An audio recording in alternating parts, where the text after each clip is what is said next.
coisa horrível. Queridos, então, vamos começar a nossa segunda aula dessa matéria super boa. Oi, Natália. Vou te ver, querida. Corre que tá acabando o bicho. Calma aí, já. Eu não quero ver nada com isso aí. Mas, ó, eu comprei balinha também, baixa caloria. Pode ir lá. Então, queridos, essa aula de hoje é uma aula literalmente pautada em átomo. A gente vai ver tudo sobre átomo. É bom ver desse jeito. Desde o princípio até as conexões atômicas. Ela faz um bom sentido, tem uma boa linha, digamos assim, não é?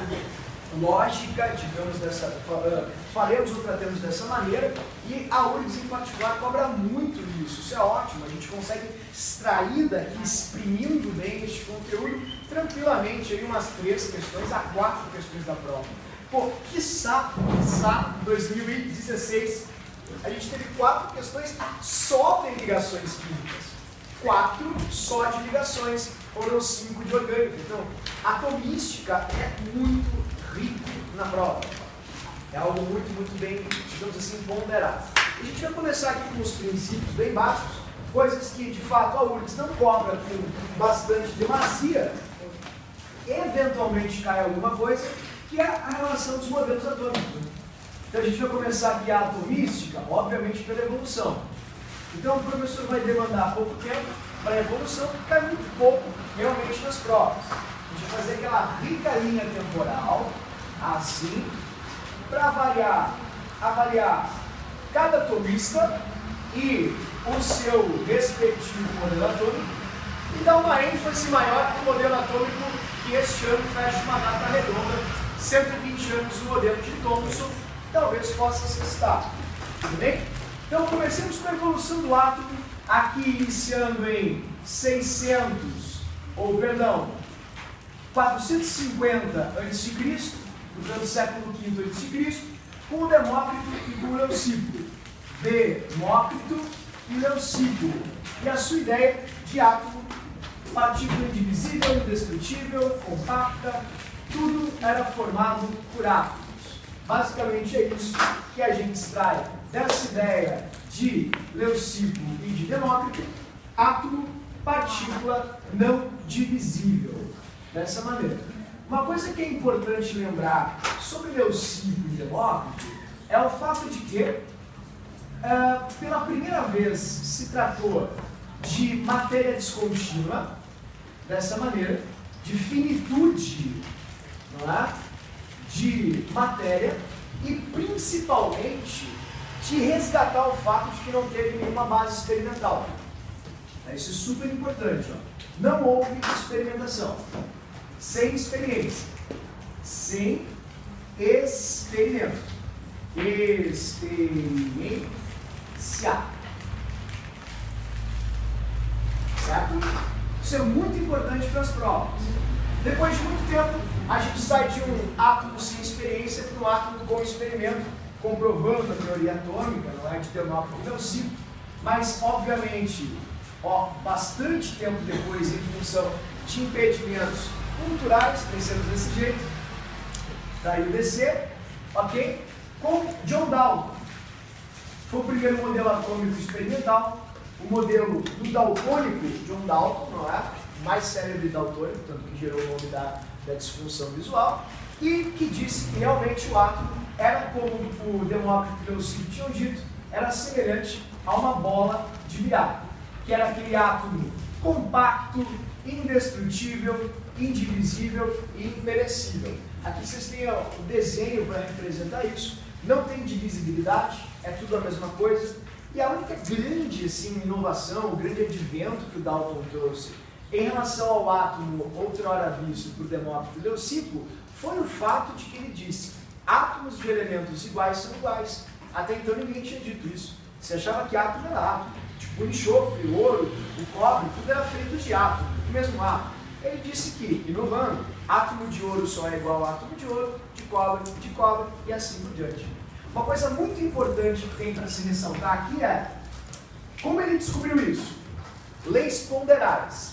Se nada se cria, nada se perde, tudo se transforma, o átomo numa recombinação não pode se desmanchar, não pode se dividir, ele não pode se perder, ele tem que se conservar. E a única forma para ele se conservar é sendo uma bola de bilhar. Portanto, ele fez análises de massas. massas. Inclusive, queridos, se vocês quiserem aqui fazer um acréscimo, um adendo, como ele trabalhou com estequiometria, ele criou a lei ponderal das proporções múltiplas, das proporções múltiplas. Ou seja, quando eu dobro o carvão, consumo o dobro de oxigênio, fora o dobro de gás carbônico. Múltiplas. Né? O Lavoisier criou o princípio da conservação, o Prost, que foi um outro teórico, criou as proporções centesimais, e o Dalton fechou os três teóricos das leis ponderais, dizendo que as proporções, além de centesimais, também elas eram múltiplas. Se eu dobrar, tudo dobra, se eu triplicar, tudo triplica, se eu reduzir pela metade, tudo fica pela metade. Gravem essa expressão, lei ponderal, tá? Isso é super importante. É muito associado à massa, faz bastante diferença. O paradigma da física mudava com o vento e, portanto, direto das medições de massa passou a ser eletricidade. E a eletricidade fez muita, mas muita diferença na matéria. Tanto que esse cara, eu vou colocar ele até de uma forma diferente aqui, tá, pessoal? Eu vou destacar aqui, ó, 1897, 120 anos. Só para a gente fazer esse destaque, ok? Porque, ao meu ver, se alguém referenciar a data, é a data que bate redondinha agora em 2017. Então o nome dele era Joseph John Thomson, tá aqui, o JJ, não é? Thomson, não é Thomson, desse jeito. E ele criou o pudim de passas. Pudim de passas. Foi aquele átomo onde ele promovia descargas elétricas e via o nascimento de um feixe luminoso, de uma ponta do sistema elétrico para outra. Aí ele dizia que esse feixe luminoso, ó, vou mostrar aqui para vocês, tá vendo? Essa é a foto. Esse é o experimento. Olha o que é o álbum de fotos de um professor de química. Olha que dica legal, pessoal. Olha ali, ó, olha as férias como foram bacanas, viu só? Massa, né? Olha ali. Então tá aqui, ó, deixa eu te mostrar o experimento do Thomson para tu ver, foi bem bacana, esse experimento aqui, certo? Ó, então ele ligava o quê? É uma ampola de vidro, vocês conseguem enxergar, tá muito ruim? Melhorou um pouquinho? Não? Piorou? Ah, é? Vai cair tudo, eu acho, mas vocês conseguem enxergar mais ou menos? Não, é assim, ó, é um vidrinho e aqui dentro tem um gás, consegue ver? Aí aqui tem um polo, ó, negativo, e aqui tem um polo positivo, tá grudado aqui por algum lugar que eu não consigo chegar aqui, positivo. Tá aqui, entendeu? Então o que acontece? Quando ele ligou o sistema elétrico, ele eletrizou, e como vocês viram de onde nasce a luz? Ó, dá pra ver direitinho de onde a luz nasce, que é a nascente dela, que é bem do polo negativo. Aí ele achou engraçado que surgiu uma luzinha do polo negativo e que ia em direção aqui ao polo positivo, ó. Esse era o movimento que ela fazia, tá vendo? Da luz. E observe que engraçado, ó. Quando ela vinha de encontro a essa cruz de Malta, aqui tu tá vendo a estrelinha, vocês conseguem perceber aqui no fundo que fica uma sombra? Se fica uma sombra é porque essa luz bate nela e não perpassa ela, tu concorda comigo? Porque dois corpos não ocupam o mesmo lugar, tu concorda comigo? Então essa luz tem massa. Foi isso que ele disse. Ela tem massa, porque ela não passa pela cruz de Malta, ela é barrada na cruz de Malta. E ela é negativa porque ela nasce da ponta negativa. A ponta negativa desse fenômeno, o princípio que se chama eletrólise, a gente chama de cátodo, né? Ó, cátodo. E a positiva a gente chama de ânodo. Como os raios nasciam do cátodo, ele chamou de raio catódico. Foi assim. Aí o pessoal disse assim, não vai pegar, não, muito feio, tem que trocar. Vai para o grego, né? Tem um monte de elemento ali que vem do latim, algumas inferências do grego, das famílias, vai para o grego. Aí ele foi para o grego e tirou partícula negativa, elétron. Ele é o pai do elétron. Pessoal, a química é a ciência do elétron. Faz 120 anos que a química existe de fato. Então pode ser que tenha alguma menção sobre a experiência dele, sobre os raios catódicos, não é? Sobre justamente o surgimento da química. Tranquilos? E ele disse o seguinte, que tem vários átomos aqui dentro, vários átomos. Quando a corrente elétrica passa, ela faz assim, ó, ela arranca os elétrons dos átomos que estão ali. Portanto, para ele, o átomo era uma bola com um monte de carguinha negativa dentro. Quando a corrente elétrica passava, essa corrente elétrica era tão intensa que ela arrancava essas partículas negativas, e essas partículas negativas elas iam para o outro lado. Foi isso que ele usou para explicar o pudim de massas, que é o experimento, que é a analogia que ele faz para o átomo dele. Então, ele promoveu o quê?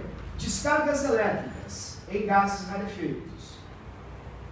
Descargas elétricas em gases rarefeitos. Em gases. Ok? Essa foi a experimentação dele. E a única coisa que é muito interessante de salientar sobre ele é que ele descobriu o elétron. Descobriu o elétron. Ele é o pai do elétron. Dessa maneira. Certo, amigos? Então tá aí. Esse é o modelo atômico mais esquisito e estranho que a evolução já evidenciou. Só que logo nessa época, um cara chamado Becquerel havia descoberto a radioatividade. Instigou o Pierre e a Marie Curie, que fizeram um amigo inglês, que na verdade era de origem neozelandesa, chamado Ernest Rutherford, orientando do Thomson. O Rutherford foi para Paris, estudou junto com a Marie e o falecido Pierre, né, ele morreu muito cedo, e em 1911 o Rutherford acabou, inventando uma teoria um pouquinho diferente para a matéria. Ó, a gente já conhece a radioatividade, a radiação. Então, onde está a radiação no átomo? Cadê a influência da radiação no átomo? Então, a gente consegue perceber a partir da experiência do Rutherford e da grande história e dedicação da Marie. A Marie e o Pierre estão aqui, ó. E essa pessoa ali sou eu, né? Exatamente. Muito tempo atrás. Esse aqui é o Panteão, né? Aos grandes homens a pátria reconhece. É uma frase muito bonita e impactante do Panteão. E aqui está o túmulo da Marie, que faleceu em 1934. O Pierre faleceu em 1906, vitimado de um atropelamento de charrete. E ela morreu, obviamente, vitimada de câncer no sangue em função da radiação. Não é? E o que acontece? Tanto ela quanto o Pierre auxiliaram muito o Rutherford a descobrir algo que até então o Thomson não havia descoberto. Preste atenção no que eu vou mostrar para vocês agora, é bem importante mesmo. Vamos ver se a gente consegue com a luz que a natureza nos deu. Se o modelo atômico fosse o modelo atômico de Thomson, a radiação ela é menor que o átomo. Então ela passaria pelos interstícios do átomo. Não poderia ter alguma espécie de repulsão, entende? Observem bem o que o... Olha só, esse aqui é o Plum Pudding, tá vendo? Plum Pudding é o modelo atômico do Thomson, pudim de pastas. Dê uma olhadinha como funciona. Vocês conseguem enxergar ele aí ou fica muito ruim? Dá para enxergar? Tá, vamos emitir radiação alfa? Estou emitindo radiação alfa. Vocês conseguem ver que a radiação alfa, ela passa assim e não sofre desvio nenhum? Dá para enxergar? Vocês conseguem enxergar por que ela não sofre desvio nenhum? Isso é o átomo do Thomson, tá vendo? Ele é gigantesco, não é? Tá vendo o tamanho da radiação alfa? Segundo a teoria do Thomson, não poderia repelir. Só que quando o Rutherford começou a fazer a sua experiência, ele percebeu uma coisa diferente. Vamos ver ali? Olha como é que é o átomo segundo o Rutherford. Vocês conseguem enxergar alguns pequenos pontinhos aqui? Depois eu vou ampliar, tá?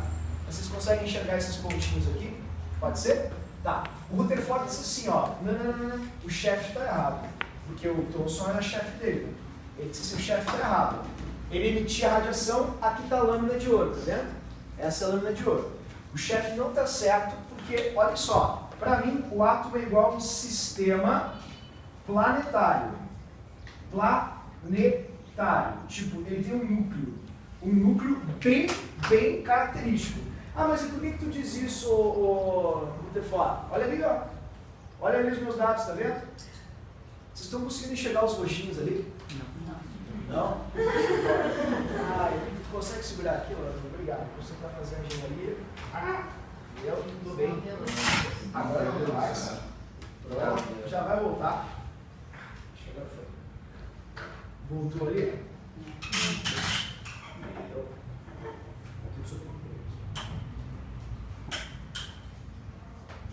Voltou?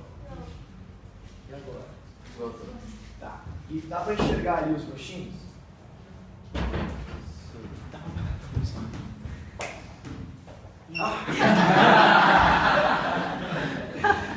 Que derrota, né? Dá pra ver o roxinho. Agora, se tu fechar aquela ali, tu vê o roxinho. Essa aí. Ó, é importante. Agora sim. É uma alucinação coletiva. Todo mundo tá vendo os roxinhos, sim ou não? Os roxinhos condizem com a radiação alfa, essa lâmina de ouro. Vocês conseguem ver que alguns desviam? Segundo o modelo de Thomson não era possível. Cuida isso. Já foi cobrado em prova. Eles perguntaram, se fosse o modelo de Thomson, o que aconteceria com a radiação alfa? A resposta ela passaria ilesa. Agora, olhem ele como um núcleo. Vamos aumentar aqui a perspectiva. Consegue ver agora direitinho? Por que acontece esse desvio? Esse é o núcleo. Ó. Isso aqui é só próton e elétron. Se eu aumentar o número de prótons e nêutrons. Se eu aumentar o número de prótons, o desvio vai ser maior, porque a radiação alfa é positiva. Então é isso que acontece quando o Rutherford percebeu, não é, na sua experiência, os dados, que 1 a cada 10.000 radiações alfa sofria desvio. Isso provava, primeiro, a dimensão do átomo. O átomo tinha espaços, digamos assim, vazios, na ordem de 10.000, ou seja, o núcleo é 10.000 vezes menor do que o átomo que o concentra, não é? E isso faz com que as partículas alfa passem sem sofrer desvios na sua grande demasia. Ou seja, ele trabalhou com emissões radioativas. E ele descobriu o quê? Núcleo. Radioativas. Ele descobriu o núcleo. Isso é muito importante. Além de descobrir o núcleo, também teve mais um grande, digamos assim, sucesso na ciência. Ele descobriu o núcleo e o próton. Núcleo e o próton. Ok, queridos? Isso é muito importante acerca do modelo de Rutherford. Só que ele conseguiu explicar por que havia esse desvio, porque para ele conseguir explicar isso, ele teve que criar essa analogia do sistema planetário. Aí ele disse que o átomo era assim, ó. Esse é o meu átomo, ó. O núcleo é muito pequenininho, por isso que 10.000 radiações alfa e partículas alfa passam, e o elétron fica girando nesses espaços enormes aqui. Aí os cientistas perguntaram, tá, mas cargas diferentes não se atraem? Sim. Então por que o elétron fica girando lá? E ele disse, não sei. Só que um aluno dele, brilhante, de nome Niels Bohr, conseguiu explicar isso muito facilmente, graças a uma fórmula que um físico de nome Max Planck havia deduzido. O Niels Bohr fez essa experiência que vocês vão ver agora nas fotinhas. E pessoal, questão da URC de 2014. Lâmpadas nos interiores dos túneis são amarelas. Qual é o metal que se usa para fazê-las? Sódio. Se eles dissessem fogos de artifício liberam cor vermelha, qual é o metal que se usa para fazer a cor vermelha? Cálcio. Cobre queimado emite luz. Qual é a luz do cobre? Verde. Isso tem que saber, tá? Eu vou ser bem franco. É aquelas questões pegadinhas que normalmente assim as provas cobram. A gente chama de teste de chama. Tudo bem? É assim que se... Deixa eu só ver aqui onde está a fotinha. Vocês têm isso, eu vou repostar ali um vídeo no grupo, onde tu pode verificar o teste de chama na íntegra. Aparece lá o físico fazendo o teste de chama. Agora eu só não sei onde é que está a foto. Eu tinha separado. Né? Só um pouquinho, pessoal, já vou achar. Coisa rápida. Onde está você? Não achei, pessoal, não achei. Bom, eu não vou atrapalhar, não é? O andamento das coisas, acreditem, confiem na palavra do professor. Quando a gente joga, por exemplo, sódio no fogão, o excitamento dos elétrons gera saltos quânticos. Os elétrons vão para estados mais excitados e, ao retornar ao estado de origem, eles liberam esse excedente de luz. Foi isso que o Rutherford, de energia na forma de luz, foi isso que o Rutherford precisava para poder implementar o seu modelo atômico na comunidade científica. Vocês se importam agora se nós abrimos as janelas? Eu não gosto desse clima de clausuras, né? Essa coisa meio século, né? Geração mal do século, sim, segunda geração romântica, tuberculose, não, vamos lá, vou botar um ladozinho aqui. Queridos, vocês estão quentes? Ou está tudo bem? Está tudo bem? Ok. Então, o Bohr ele implementou os níveis de energia, níveis de energia na matéria. E a implementação dos níveis de energia fez com que o modelo de Rutherford tivesse não só credibilidade, como também um amparo matemático. Porque ele explicou a partir das análises de espectros luminosos, isso aqui, ó, espectros luminosos, ele explicou isso aqui. Segundo Planck, energia é igual a constante de Planck vezes a frequência. Muito bem. Então, energia e frequência tem tudo a ver. Quando a gente excita um elétron, o que acontece é, esse elétron absorve energia e pula para camadas energéticas mais afastadas do núcleo, que são as que possuem mais energia. Quando o elétron vai para essa camada, ele não está no seu local de origem, ou seja, não é a sua energia fundamental. Isso faz com que, ao perder essa energia, ou seja, desacelerar e retornar à sua camada de origem, esse elétron libere essa energia excedente na forma de luz. Essa questão cai muito em física, viu, pessoal? Libera luz, absorve energia, absorve energia. Eu vou pedir, por favor, que vocês lembrem das 3 cores desses 3 metais aqui, que são os mais populares. Ele fez testes com sódio, obteve amarelo. Ele fez teste com cálcio, obteve vermelho. E ele fez teste com cobre e obteve verde. Com a chama, não é? De combustível fóssil. Então isso provava que cada um destes metais possuía elétrons em níveis estacionários diferentes, ou níveis fundamentais, perdão, de energia diferentes. Quando esses elétrons eram excitados, eles iam para estados excitados. E ao retornarem para os seus níveis de origem, liberavam esse excedente na forma de luz, afinal, a cor de chama mudava. E a cor que se formava era a prova matemática que o Bohr precisava para comprovar a existência de níveis, de que os elétrons ficam presos em níveis. Na prova de física do ano retrasado, a questão que eles perguntaram era o que era estado fundamental, o que era estado excitado, o que era estado intermediário. Vamos lá? Estado fundamental é o nível onde o elétron se encontra. Esse é o fundamental. A energia dele é sempre aquela, é constante, ele não muda. O estado excitado é o nível para qual o elétron vai, quando ele absorve luz, ou calor, ou energia mecânica, ou energia elétrica. Quando ele absorve energia de qualquer fonte energética.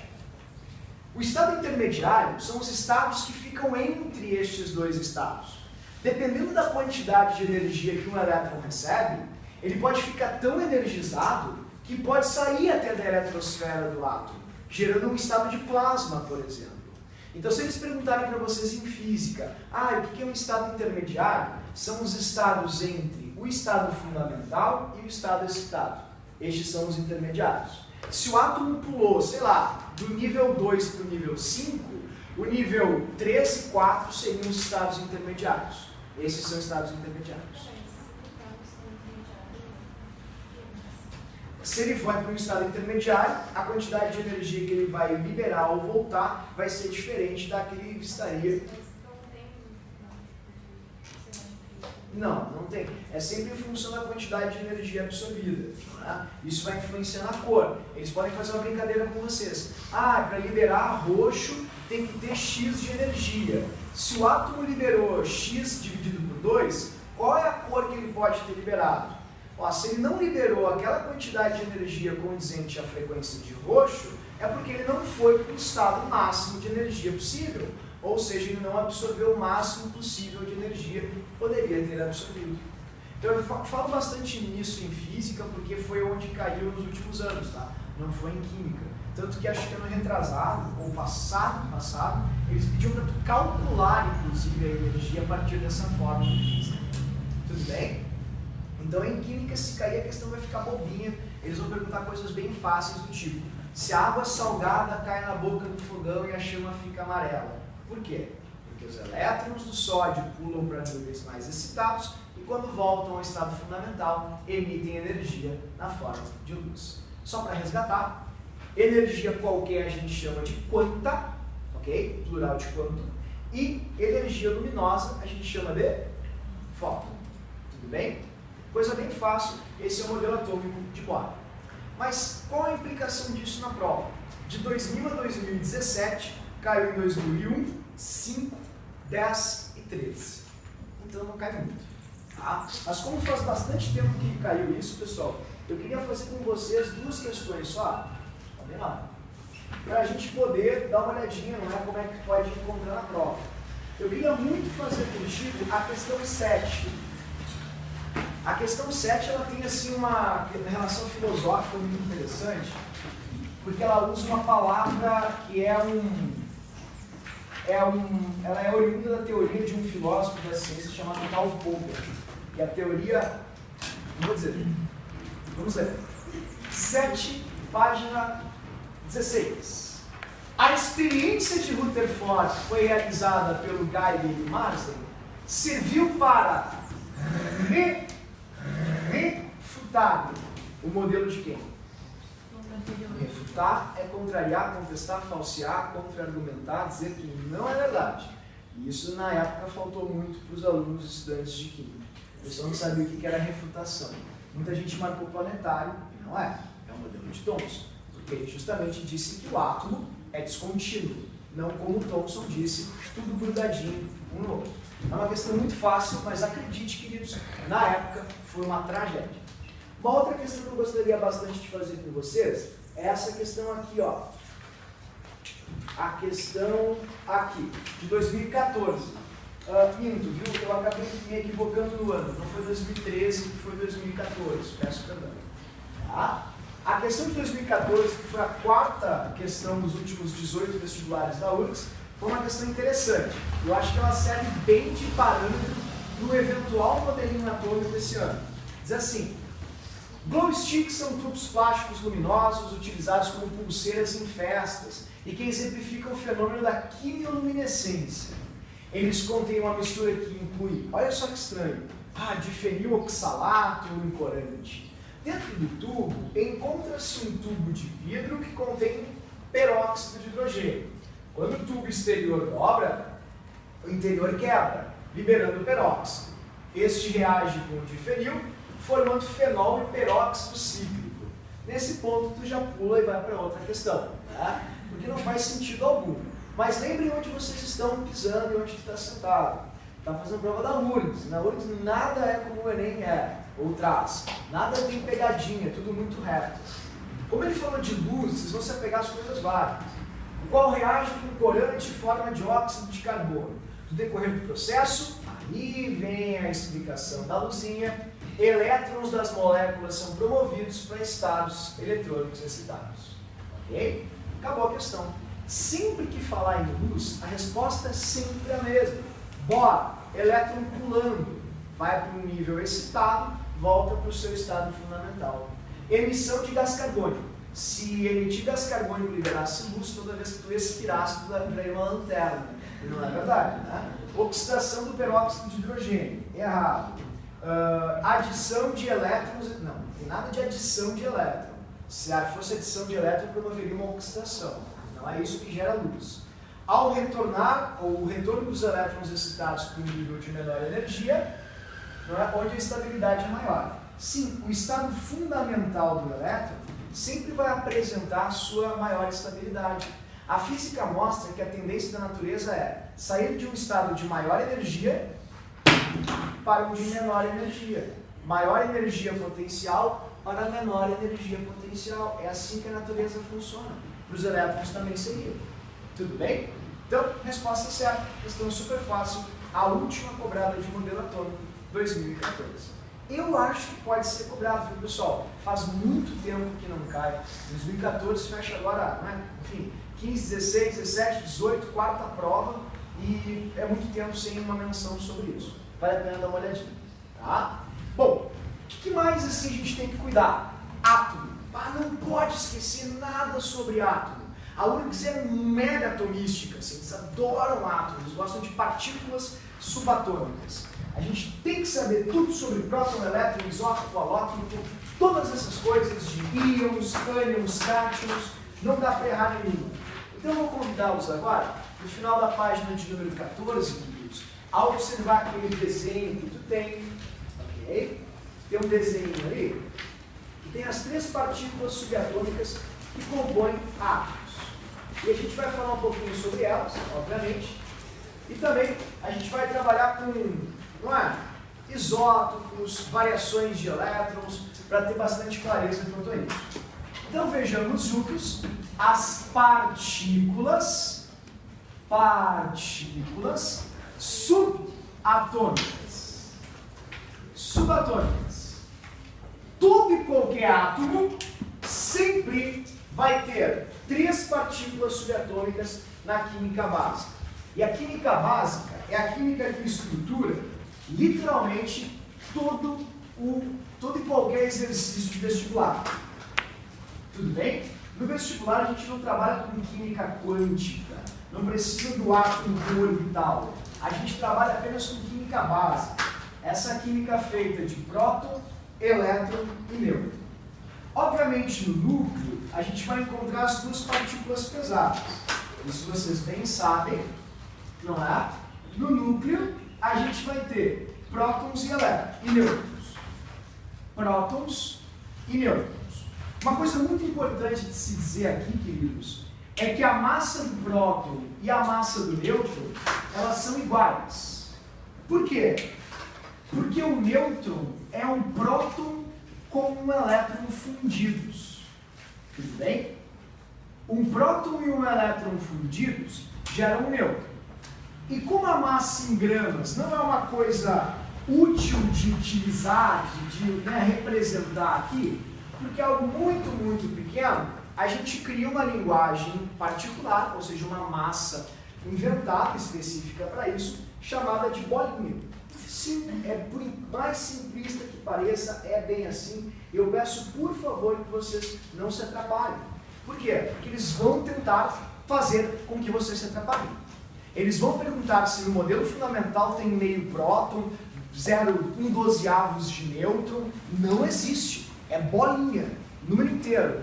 Portanto, nêutron e próton pesam uma bolinha, uma partícula. E os elétrons que ficam nessa região extra, chamada de eletrosfera, daí a nossa região extra, chamada de eletrosfera,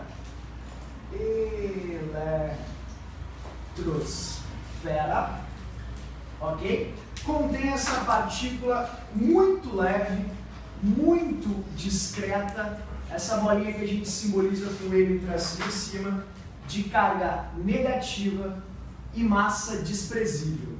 Nunca esquece disso. A massa do elétron é desprezível. É aproximadamente 2.000 vezes menor que a massa de um próton.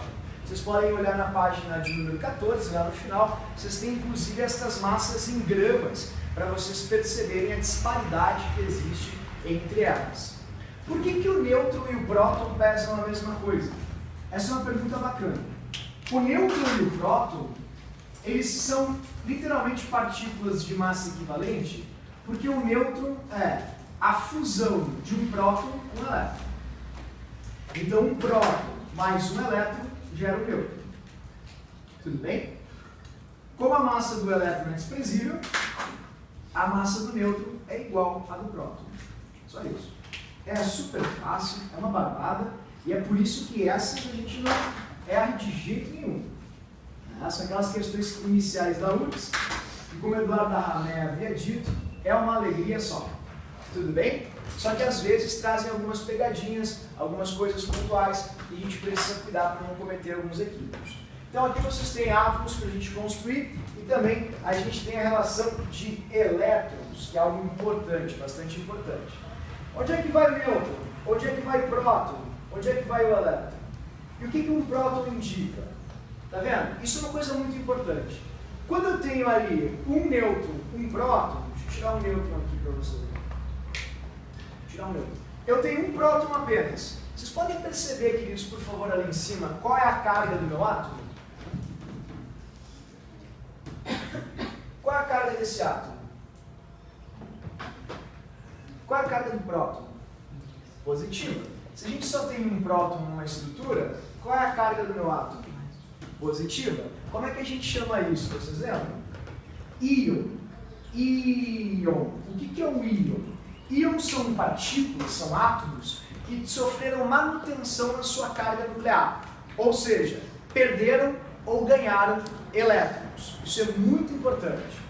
Quando um átomo é chamado de cátion, cation, esse átomo é um íon positivo. Ele perdeu elétrons, porque o número de prótons dele é maior que o número de elétrons. Por exemplo, o que eu estou mostrando para ti ali em cima, o hidrogênio mais 1. O hidrogênio mais 1 é um hidrogênio que perdeu o seu elétron. Portanto, ele tem um elétron a menos. Ou um elétron. Por isso que ele fica com uma carga positiva. Isso é bem fácil, é bem simples, por favor, não se confunda. Agora, vamos supor que eu coloque um elétron nesse átomo. Olha para onde ele vai. Como é que ele ficou? Ele ficou cátion ou ânion? Ele ficou neutro, porque eu tenho uma carga positiva e uma carga negativa. E esse é o balancete que eu preciso para neutralidade. Agora, vamos supor que esse hidrogênio se liga a um metal. Lembra? Quando o hidrogênio se liga a um metal, ele forma um nitreto. Ele rouba elétrons do metal.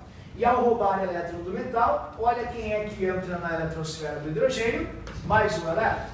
Portanto, ele vai ter mais partículas negativas do que positivas. Logo, ele vai virar um íon negativo. E quando a gente tem um íon negativo, como a gente chama, queridos? Ânion. Anion. Dessa maneira. Oi? Pode, querido, claro que sim. Esse é o ânion. É o H-, que a gente chama, inclusive, de hidreto. Pessoal, vocês lembram onde caiu o H- em 2017, bem no comecinho do ano? Na URGS. Teve uma questão sobre NOx de hidrogênio, onde o bem do meio da série elencada era um H-1. Muita gente errou. Isso não é uma alucinação, sabe, alguma coisa exótica. O hidrogênio pega elétron, sim, quando ele está ligado a metais, por exemplo. Ele pode ganhar elétrons. E esse menos indica isso.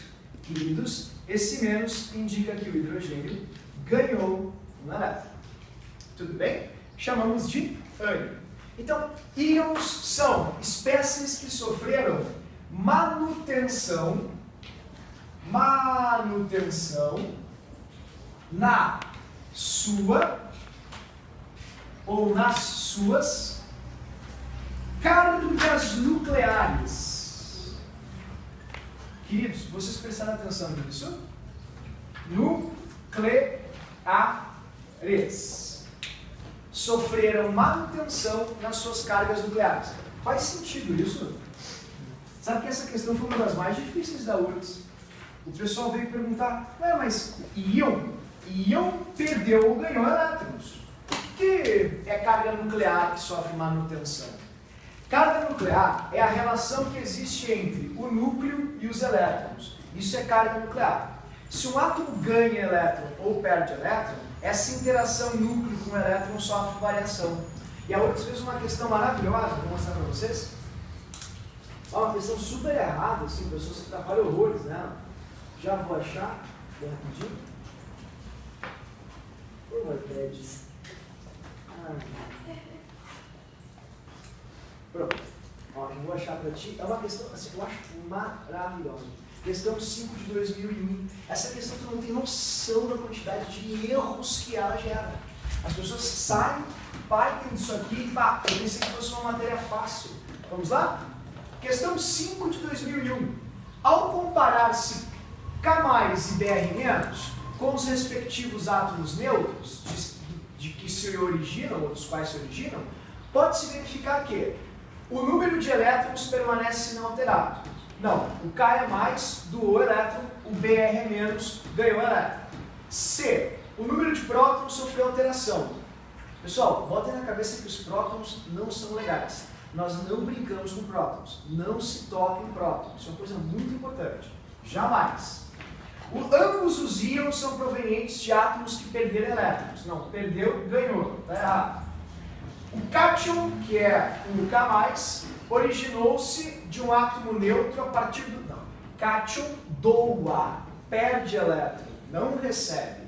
Resposta que ninguém marcou. Houve manutenção na carga nuclear de ambos. O que é carga nuclear? Não é a carga do núcleo. A carga nuclear é a relação entre o núcleo e os elétrons mais externos. Portanto, qualquer íon sempre vai sofrer manutenção na carga nuclear, porque ao ganhar elétron ou ao perder elétron, há uma diferenciação na atração entre núcleo e elétrons restantes. Pensemos assim. E isso é carga nuclear. A atração do núcleo para com os elétrons da eletrosfera. Não é a carga do núcleo. A carga do núcleo muda, pessoal. O que tem no núcleo sempre? Próton, ela é sempre positiva, nunca vai haver mudança na carga nuclear. Ela sempre vai ser positiva. Agora, um átomo pode mudar a sua carga. Ele pode ser positivo, cátion ou negativo. Ânion. Isso é mudança na carga nuclear. Tudo bem? Sempre que um átomo ganha ou perde elétrons, há mudança na carga nuclear. Carga nuclear não é a carga do núcleo, é a relação entre o núcleo e os elétrons. Se o núcleo fica maior que os elétrons, por perda, fica positivo.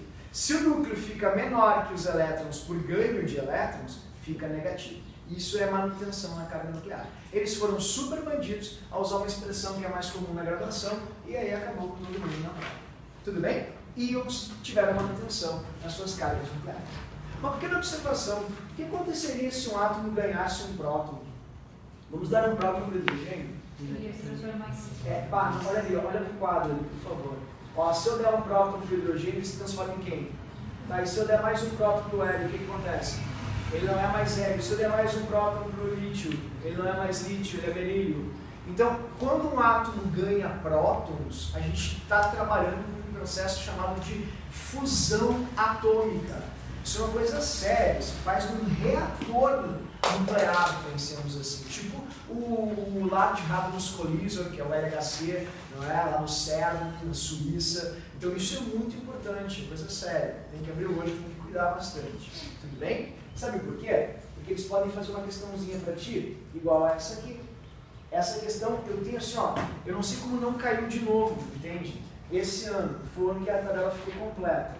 Talvez é porque eles estão resguardando ela para 2018. Então eu acho que tem grandes chances de vocês encontrarem na prova exatamente a questão de número 4. Vamos fazer a 4? Olha que maravilha essa questão 4.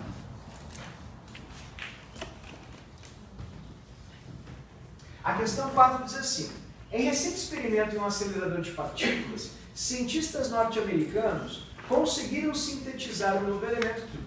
Ele foi produzido a partir de átomos de cálcio, eu vou colocar o cálcio aqui, e de massa 48, e átomos de plutônio, de massa 242, perdão. Plutônio 244. Com o choque entre os núcleos, de cada um dos átomos destes elementos, surgiu um novo elemento químico. Sabendo-se que no choque foram perdidos 3 nêutrons, os números de prótons, nêutrons e elétrons de cada átomo são, respectivamente. Mas, pessoal, eu acho assim, ó, com muita confiança e segurança que vai ter isso.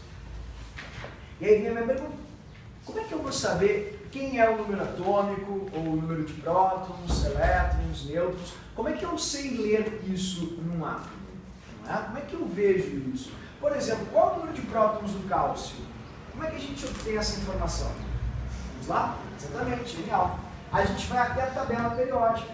Na tabela periódica, a gente sempre vai encontrar duas informações importantes acerca de um elemento. Vai encontrar, obviamente, além do símbolo, tudo bem, que vem do latim, 2 números. O número de cima, que é o menor, a gente chama de número do átomo, ou número atômico. Esse número do átomo ou número atômico é simbolizado como Z. Z sempre vai indicar para a gente o número de prótons e elétrons que esse átomo tem. Ó, vide o simulador que o professor estava mostrando para vocês. Se vocês olharem bem esse simulador, deixa eu ver se eu consigo mostrar aqui as carguinhas, a massa. Ó, eu vou mostrar para ti aqui, por exemplo, o berílio. Ó, olha ali, ó. Se tu for olhar lá no berílio, tu vai achar a massa, tu vai achar os... deixa eu só tirar aqui. Pronto. Deixa eu ver. Ó, tu vai achar a massa, tu vai achar o número atômico e a partir disso vocês conseguem saber o número de elétrons do átomo. Tudo bem? Como? Em cima fica o número atômico. O número atômico sempre vai indicar quantos prótons esse átomo tem e quantos elétrons ele tem. Por exemplo, o berílio ele é representado na tabela eletricamente neutro.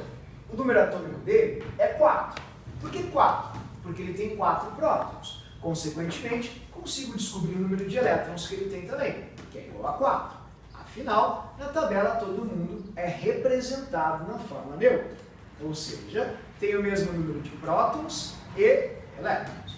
Agora, qual é a massa do berílio? A massa do berílio vai ser a soma de todas as partículas que pesam nesse átomo. E as partículas que pesam nesse átomo são os prótons e os nêutrons. Isso vai indicar a massa dele. No caso do berílio, eu vou ter 4, 5, 6, 7, 8, 9. O número de massa do berílio vai ser 9. Afinal, a massa atômica de um elemento indica o somatório dos prótons e dos nêutrons que este elemento tem, porque são as partículas, digamos assim, pesadas de um átomo. O símbolo da massa é igual a A, que vai ser a somatória dos prótons mais os nêutrons. Dessa forma. Então, é assim que a gente verifica quantos prótons, quantos nêutrons, quantos elétrons tem um certo elemento químico. Portanto, eu vou convidar agora a voltar para a questão que a gente estava fazendo e tentar resolvê-la comigo, pode ser? Vocês poderiam me dizer, por gentileza, quantos prótons tem o cálcio? 20, porque o número atômico do cálcio é 20. A massa do cálcio que ele te deu é 48. Então eu vou usar a massa que ele está dando aqui, que é 48. Vocês poderiam me dizer qual é o número atômico do plutônio? 94. Eles mesmos dizem que quando ocorre essa reação, há uma fusão entre os dois átomos. Todas as partículas ou bolinhas de um se fundem com as bolinhas do outro. Isso significa que ocorre uma soma de todas as partículas dos dois átomos, gerando um novo elemento. Esse elemento X, ele vai possuir a soma dos prótons e dos elétrons dos dois. Se o cálcio tem 20 prótons e o plutônio tem 94 prótons, a soma total vai dar 114 prótons, bem como o número de elétrons. Agora a massa tem uma pequena sacanagem, porque a própria questão disse que houve a perda de 3 nêutrons. Nêutrons somam na massa. Logo, a massa do elemento X, ela vai ter que ser decrescida de 3 unidades. Por quê? Massa é próton mais nêutron.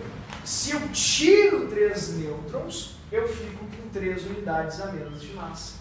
A massinha do X vai ser 292 menos 3. Afinal, 244 mais 48, que são as partículas dos núcleos, dá 292, sim ou não? Ó, 244 mais 48 dá 292. Todo mundo concorda? Menos os 3 nêutrons que foram embora, 292 menos 3, 289. Então, o teu elemento X, ele vai ter número atômico 114, massa 289. Repetindo, quando a gente funde átomos, tu soma tudo que um tem a tudo que o outro tem. Tá, isso eu entendi, mas eu não entendi por que tu tirou 3 ali. Eu tirei 3 porque eles disseram na questão que foram perdidos 3 nêutrons. Então eu tenho que arrancar 3 nêutrons deste átomo final. Tudo bem? Pronto, o meu átomo ficou número atômico 114, massa 289. Uma pergunta é, quantos prótons, nêutrons e elétrons? Comecemos assim. Onde eu vejo o número de prótons e elétrons? No número atômico. 114 vai ser a quantidade de prótons e elétrons que esse átomo vai ter. Tudo bem? Prótons e elétrons a gente vê no número atômico. E eu descobri o número atômico ao fundir os dois números atômicos dos átomos que eu tenho. A pergunta final agora é, quantos nêutrons esse átomo vai ter? 175. Muito bem. Por quê? Porque se a massa total, massa é igual a prótons mais nêutrons. Se a massa total é 289 e o número de prótons é 114, o número de nêutrons vai ser igual a 289 menos 114. E 289 menos 114 dá 175. Resposta letra B, 175. Essa foi a questão de atomística mais difícil que teve até hoje, e ela é só uma soma de bolinhas. Por isso que eu quis mostrar para vocês com os simuladores que átomos são bolinhas. São formados por 3 partículas. Quando a gente funde esses átomos, tudo é fundido junto, tudo. Todos os elétrons, todos os prótons, todos os nêutrons se somam. E se eles disserem que teve alguma manutenção ou alteração, é só fazer esse decréscimo ou acréscimo caso ocorra. Então vai ser uma questão bem fácil. Eu acho que eles podem cobrar agora em virtude da tabela periódica estar completa. Isso é muito, muito importante. Tudo bem? Queridos, eu consegui fazer entender, vocês entenderam, que o número atômico sempre vai indicar prótons, que é igual a elétrons, e a massa, a soma dos prótons e dos nêutrons. Tudo bem? Fez sentido aqui? Eu consegui me fazer entender? Ficou claro? Ok. Agora tem uma questão que eu gostaria de fazer com vocês. Foi uma rica de uma pegadinha, quebrou muita gente, que é a questão de número 8. Poderia fazer a 8 para mim? A Aurinho está tomando café também? Ah, tá, está segurando desde aquela hora, meia hora atrás, obrigado. Podia ter ficado à vontade, tá? Ó, o cheiro de álcool aqui não é impressão só, tá? Essa questão ela é maravilhosa e ela foi aquela questão assim, ó, para dar uma puxadinha de tapete no pessoal que não quis dar atenção para essa parte básica. Queridos, assim, eu vou ser bem franco com vocês. Abram muito o olho com isso da prova da URGS. Porque é fácil, só que a gente às vezes, não vou dar muita bola, porque essa matéria é muito fácil, vou cuidar o que é mais difícil. Esquece que não é isso que faz com que tu pontue muito. O que faz com que tu pontue muito é não abrir mão das fáceis. Então essas questões vocês devem se agarrar a elas de uma forma muito, sabe, consistente.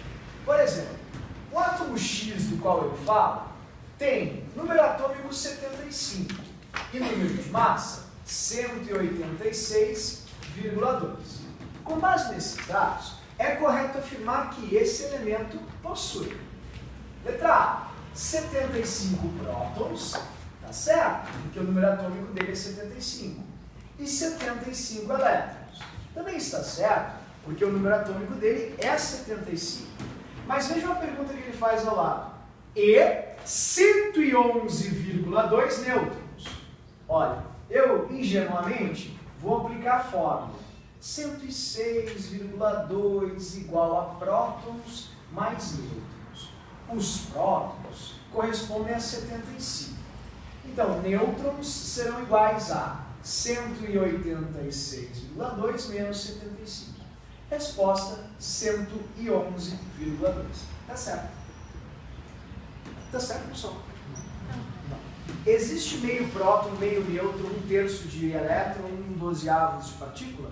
Não. Por que é quebradinho, então? Isótopos. A resposta é essa. É quebrado porque a gente tem vários isótopos deste elemento 75. E isso faz com que as massas na tabela periódica às vezes sejam massas fracionárias, ou seja, não valores inteiros. Isso é muitíssimo importante. Eu peço assim, uma atenção absurda quanto aos isótopos de um elemento. Por exemplo, só para a gente poder não é? Fazer aqui uma representação mais simples disso. Resposta certa, letra C. A massa é quebrada, bem como o número de nêutrons é quebradinho ali, não é? Se eu achar, porque eu tenho vários isótopos desse elemento X. Não existe meio nêutron, um quarto de nêutron, não.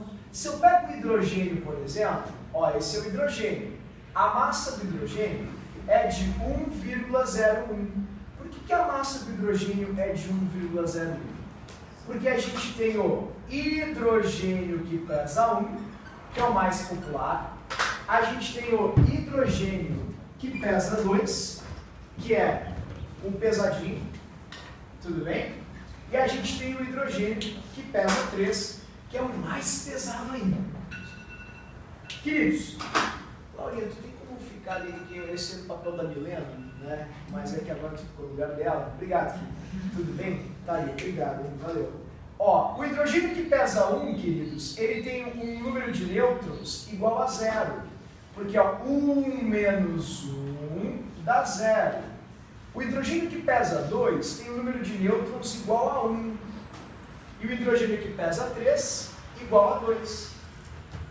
Vocês lembram, por favor, qual é o nome do hidrogênio que pesa 2? É com D. Deutério.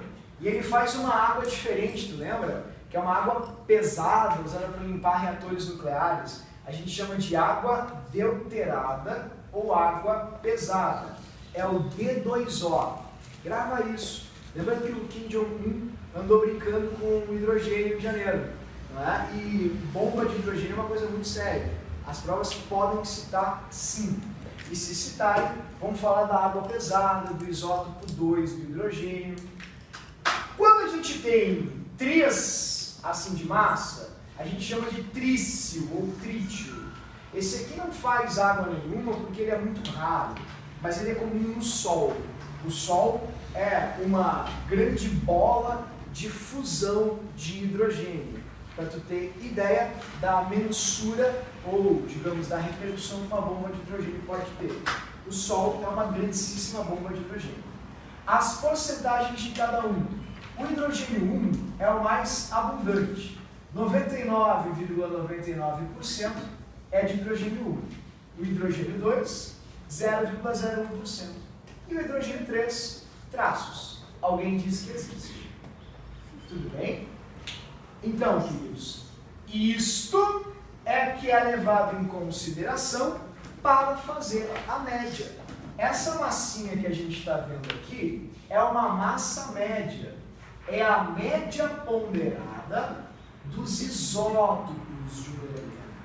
Então, essa palavra isótopo, a gente esquece assim, ó, do crush, a gente esquece do relacionamento, da mãe, do pai, mas para URGS, em hipótese alguma, tu esquece dessa palavrinha aqui. Isótopo, ou seja, mesmo número de prótons. Tudo bem? Isso é muito, muito importante. Estão preparados para fazer a questão mais chata que a URGS já conversou nisso? Detalhe, saúde, não tranca. Faz pouco tempo? Olha só, essa questão aqui, a URGS cobrou há muito pouco tempo. É a questão ali, ó, 14. Na minha opinião, a questão mais bonita que eu já vi na prova da URGS sobre isso. Essa questão é linda e ela vai te incomodar, ela vai trazer à tona uma coisinha que a gente viu na aula passada, chamada lógica. Tudo bem? Questão 14 diz assim: o ferro é um dos mais importantes metais utilizado pelo homem desde a antiguidade. São dadas as seguintes informações sobre o elemento ferro. 1. O ferro tem 4 isótopos. Vocês perceberam isso? Vou te dar uma sugestão. Sublinha a palavra isótopo. São os ferros mais leves e os mais pesadinhos. O ferro tem 2 tipos de cátions diferentes. O mais 2 e o mais 3. E o ferro tem 2 formas alotrópicas diferentes. O alfa e o gama. Tudo bem? Ó, a Alótropo é como grafite e diamante. Isótopo não tem nada a ver com alótropo, são coisas totalmente diferentes. Isótopos são os átomos que formam as substâncias. Então, dentro do grafite tem a mesma quantidade de todos os isótopos do carbono que eu tenho no diamante. A diferença, como vimos na aula passada, é que no diamante, os carbonos, os isótopos do carbono, se agrupam em grupos de 4 átomos.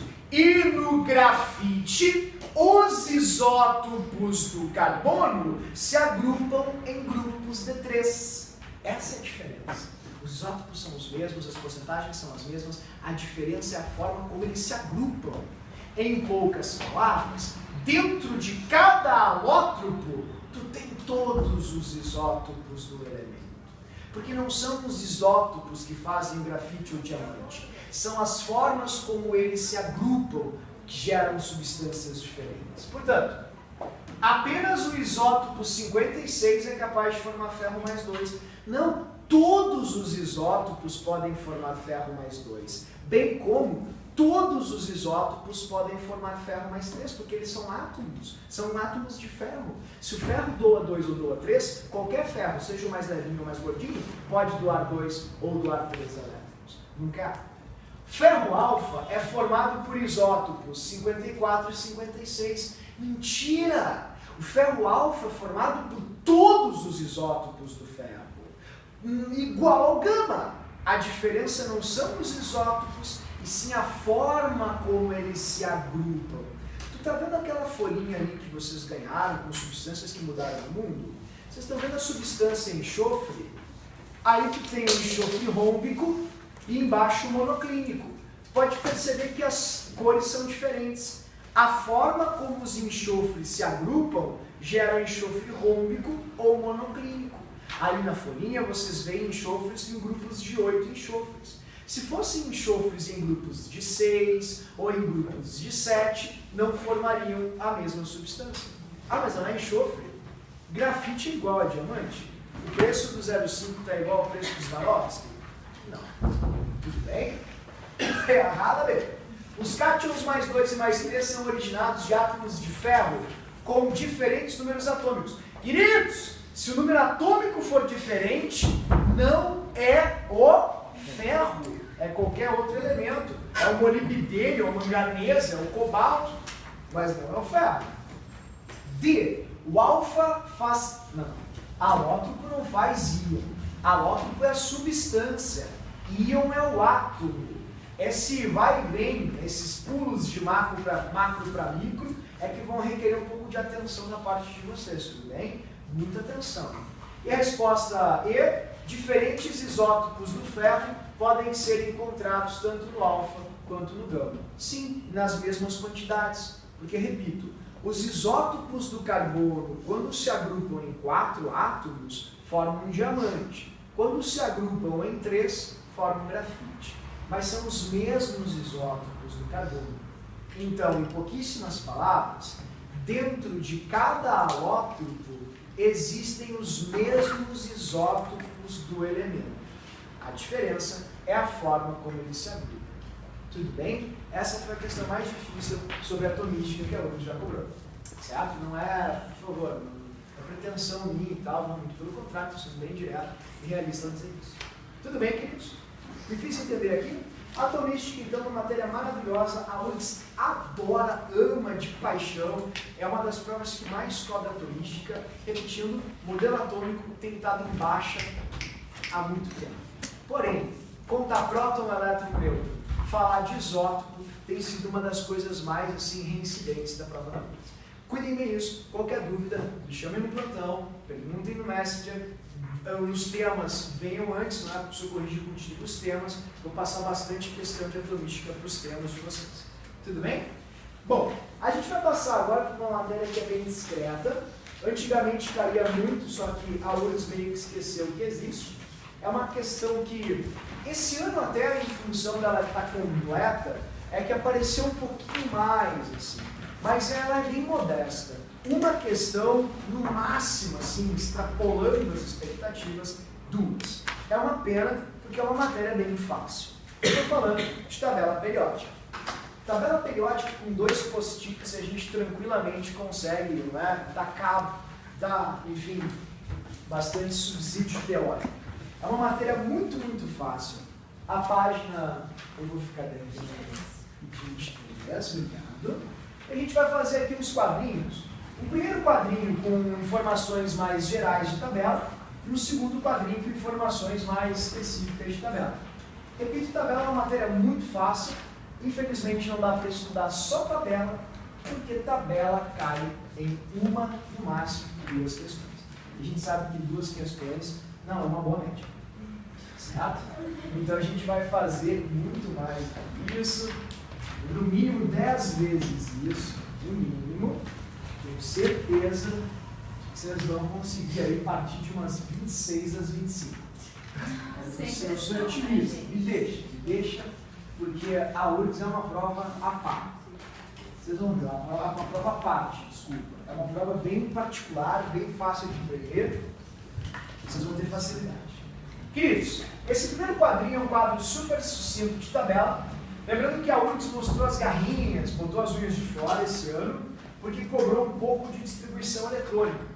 Mas tu não precisava saber nada de distribuição eletrônica, praticamente, para acertar a questão. Por que o espanto da distribuição eletrônica? Porque não estava edital. Podia ser anulada a questão. Eles não estão anulando mais questão nenhuma, né, pessoal? Isso é uma coisa muito ruim. Porque eles cometem errinhos por displicência bem sérios, assim.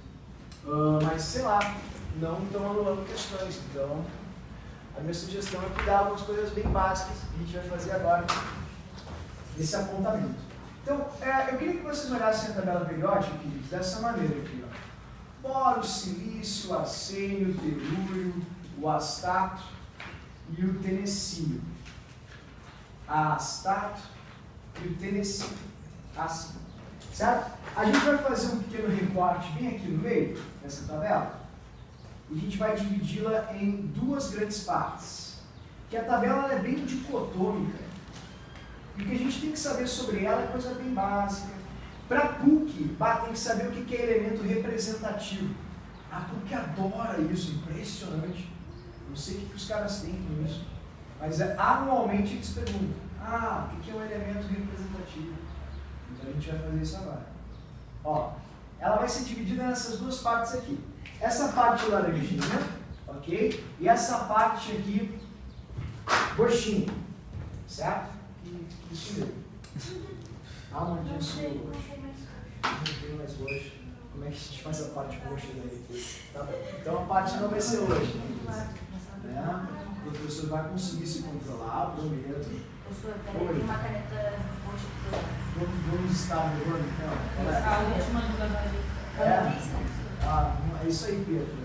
É isso aí, né? A gente não pode negar de onde a gente vem. De Canoas. Vamos lá. Ó, essa tabelinha que vai ser bem dicotômica. Ela vai ter 2 grandes partes só e é uma barbada. E a gente só vai saber com atenção o que cada uma dessas partes não é faz.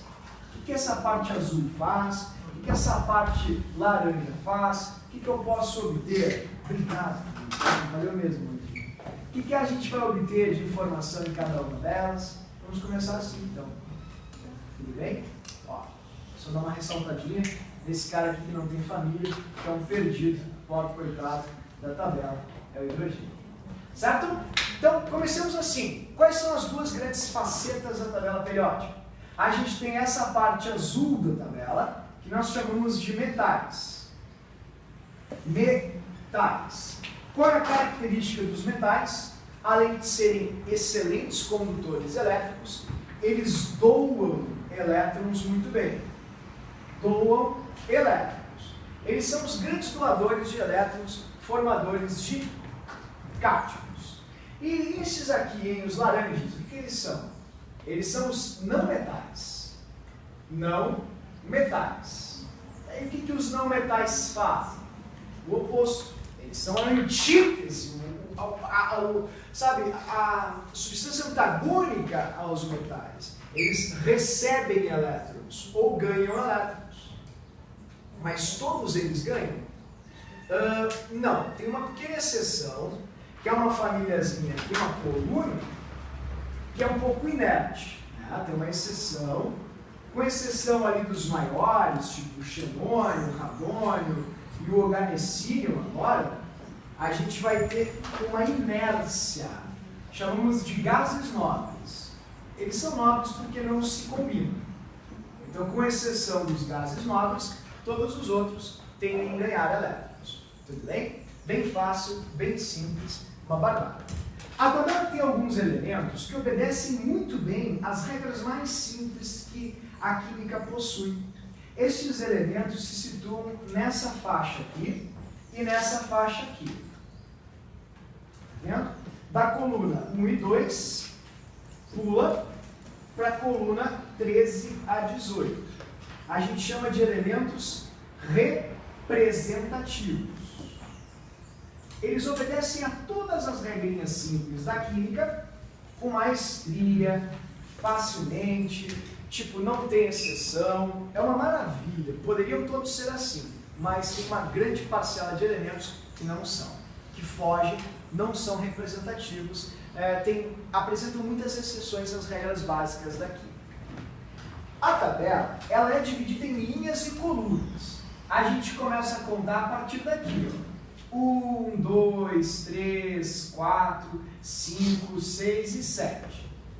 Um cara chamado Niels Bohr descobriu que, coincidentemente, essas linhas condizem com o número de níveis que os elementos possuem.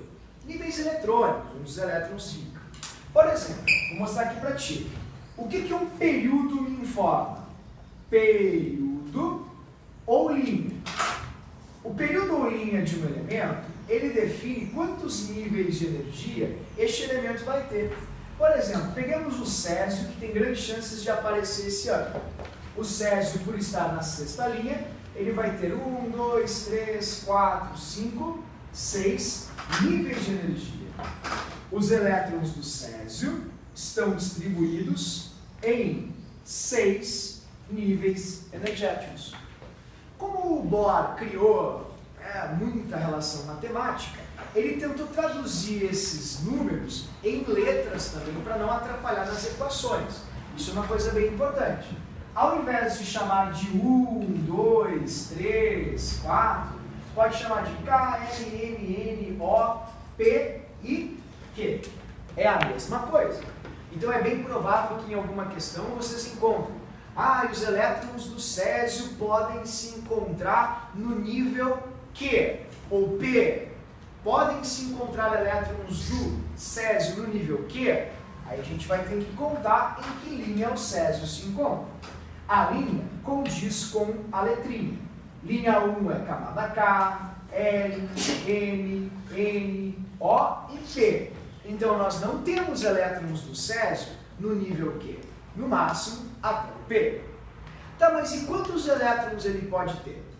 Bom, a gente vai descobrir o número de elétrons que um elemento pode ter a partir das colunas. Se as linhas indicam a quantidade de níveis nos quais esses elétrons se encontram, as colunas indicam os elétrons que esses níveis têm. Essa regra, ela serve só para os representativos. Por exemplo, todos os elementos da coluna 1 vão apresentar um elétron na última camada. Da coluna 2, 2 elétrons na última camada, ou camada de valência. Os não representativos não obedecem a essa regra. Eles têm uma variação muito grande. Portanto, isso não se aplica a eles. Os da coluna 13, 14, 15 até a 18 também vão ter essa mesma relação. 16, 17 e 18, todos podem seguir essa mesma regrinha. Na 13, todos se encontram com 3 elétrons na última camada. 14 com 4, 15 com 5, 6 e 7. E na 18 com 8. Uma única exceção que a gente não pode esquecer é o L. O L tem apenas 2. Então isso é bem importante, a gente não pode esquecer. Vou colocar aqui para que vocês vejam as colunas. que são chamadas também de famílias ou grupos. O que eu posso saber a partir de um grupo ou família? Ou família, dessa maneira. Colunas, grupos ou famílias vão indicar o número de elétrons que esses elementos têm. Por exemplo, olhem só, se eu analisar tipo o silício ele está na terceira linha, coluna 14. Então, se eu quiser analisar o silício, eu vou ter 1, 2, 3 níveis, porque ele está na terceira linha. 2, 3. Se fosse utilizar as letrinhas, K, L, M, dessa maneira. Quantos elétrons o silício tem na última camada? Que é a camada que vai interagir com eventuais outros átomos que interagem com o silício. Se ele está na coluna 14, todos os elementos da 14 têm 4 elétrons de valência. Dessa forma. Esse é o silício. Antigamente se obrigava o aluno a decorar todo o diagrama de fase, o diagrama de Pauli, desculpa. Atualmente isso não cai, tá, pessoal? A URGS cometeu um deslize e cobrou isso esse ano. Uma dica, se a URGS cobrar de novo, observe que eles não vão te perguntar nada muito expressivo. Eles apenas vão colocar, por exemplo, o silício e vão perguntar, quantos elétrons esse elemento tem? Aí eles vão dar assim, 1s2, 2s2, 2p6, 3s2, e aí vem 3p2. Essa é a distribuição eletrônica do silício. Tá vendo? Observem que o 3 aqui da frente condiz com o número de camadas que ele possui. 3. E o que é a única coisa que é importante, caso a URGS traga isso, não é transgredindo o seu próprio edital, sendo passível de anulação aí da questão, é contar os elétrons que vocês têm. A parte de cima condiz com o número de elétrons que se encontram em cada um destes orbitais, tá vendo? Então, por exemplo, sabe quantos elétrons o silício tem? Olha que barbado. Ele tem 4, 10, 14. Essa é a quantidade de elétrons que o silício tem. No primeiro nível ele tem 2, no segundo ele tem 8, no terceiro ele tem 4. Igual que a gente acabou de ver aqui pela tabela, 4.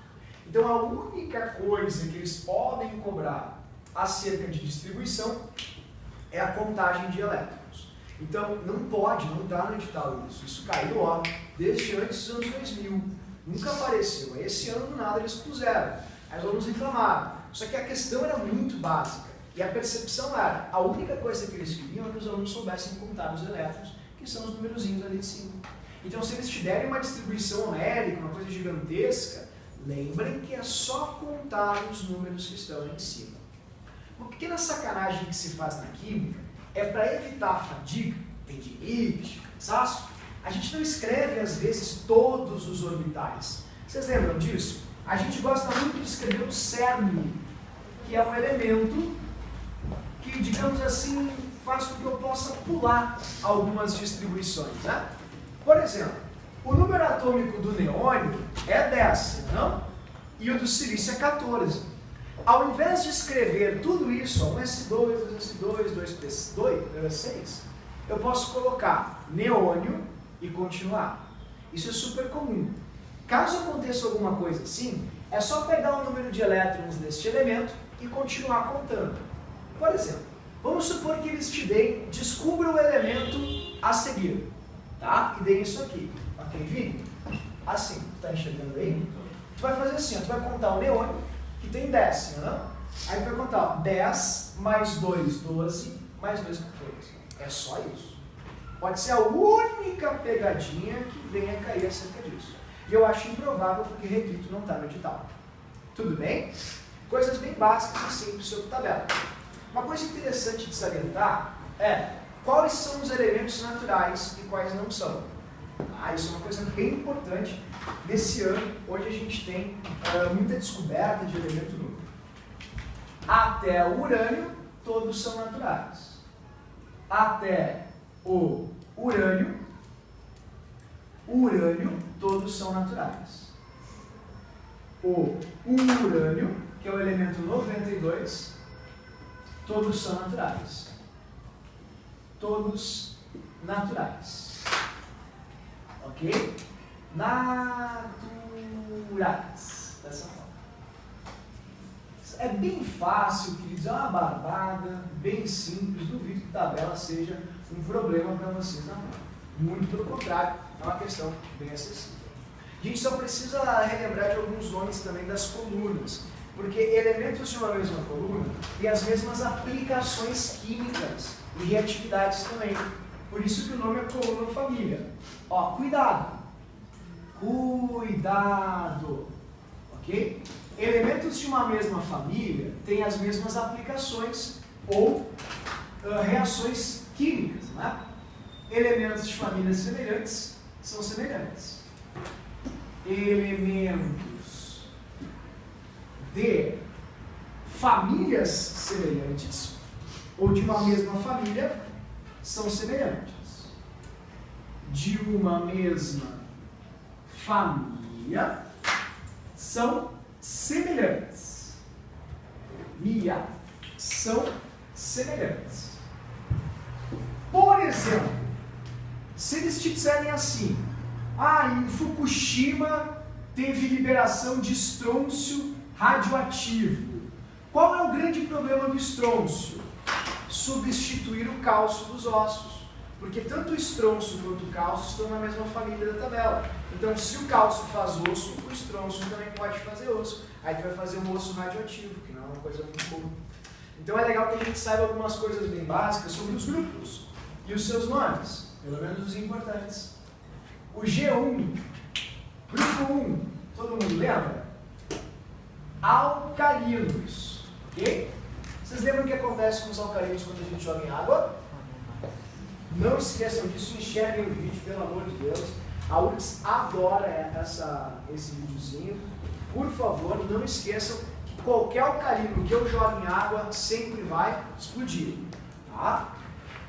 O G2, como é que a gente chama o G2? Ó, olha o videozinho ali.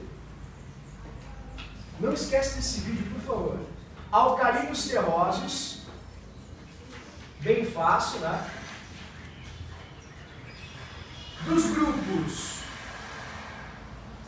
3 ao 12, a gente chama de transição. Transição. Grupo 13 é uma barbada, é o do boro. O 14 é o do carbono. O 15 do nitrogênio. O 16, o 17 e o 18 é que tem nomes um pouquinho particulares.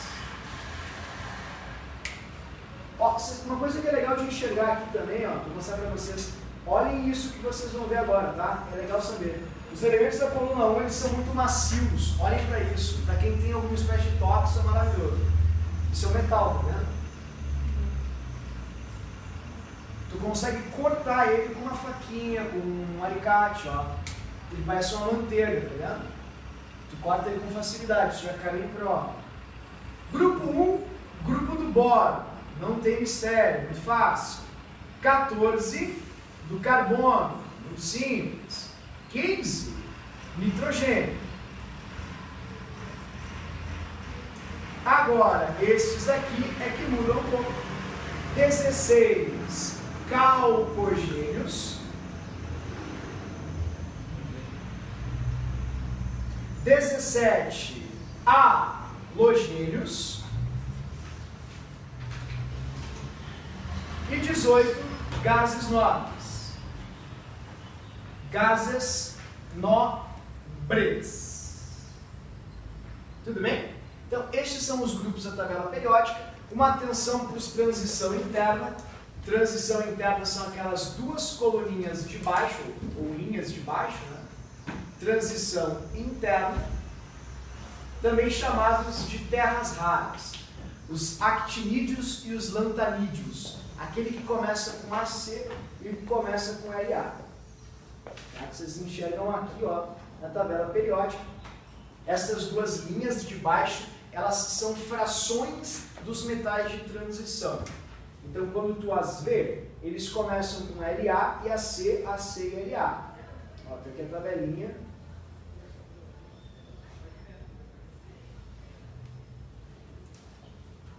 Cadê a tabela nossa? Pois é. Eu quero só mostrar a tabela. Ali são as antigas. Calma, pessoal, é tudo certo, não funciona sob pressão. Ali! Pronto, desculpa. É que é muita fonte. Tá aqui. Ó, nessas duas linhas de baixo, que é o LA e o AC, elas fazem parte dos metais de transição. Só que a gente chama de transição interna, porque eles se assemelham na primeira linha ao lantânio e na segunda linha ao actínio. Para a tabela não ter um pedaço estendido que quebraria um pouco a estética, a gente arranca elas e coloca aqui embaixo. Chamamos de terras raras também. Terras raras, porque eles são radioativos na sua grande maioria. Tudo bem? Então, essas são as divisões básicas da tabela periódica, coisa super fácil, e a gente vai centrar agora em quem dá elétron e quem recebe elétron, quem é grande e quem é pequeno. As propriedades periódicas que assustam muitos alunos, mas de certa forma não é tão cobrado assim quanto parece. Cai muito mais na URGS propriedades básicas da tabela do que as periódicas. Tudo bem? Então, eu posso apagar aqui, queridos? Como é que vocês estão? Posso apagar? Tá. Eu vou apagar aqui então do lado. A tabela vai ficar? Pode tirar foto. A Amandinha sempre tira também, tá, Yuri? Daí bota no grupo, não tem problema. Se tu não quiser esquecer, por acaso, a Amandinha sempre vai lembrar. Obrigado, Amandinha. Tá, então, olha só. Vou colocar aqui para vocês verem. Não tão bem quanto o Roberto, né, Amanda? É, porque o Roberto ele é fotógrafo profissional. Né? Ele para, ele olha, ele enquadra, ele vê a luz, ele pede para eu ficar mais de um lado, ele diz que assim pega um ângulo melhor. Né? Então, ele sempre fala isso. Tá? Não é uma crítica, não é digo, só um comentário.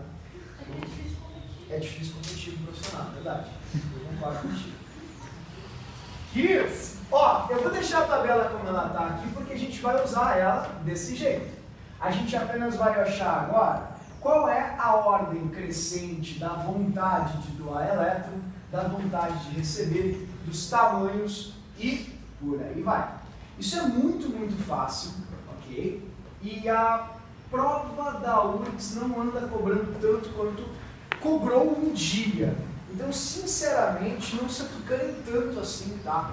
Com as propriedades periódicas. Inicialmente, com o tamanho dos átomos. Para onde cresce o tamanho?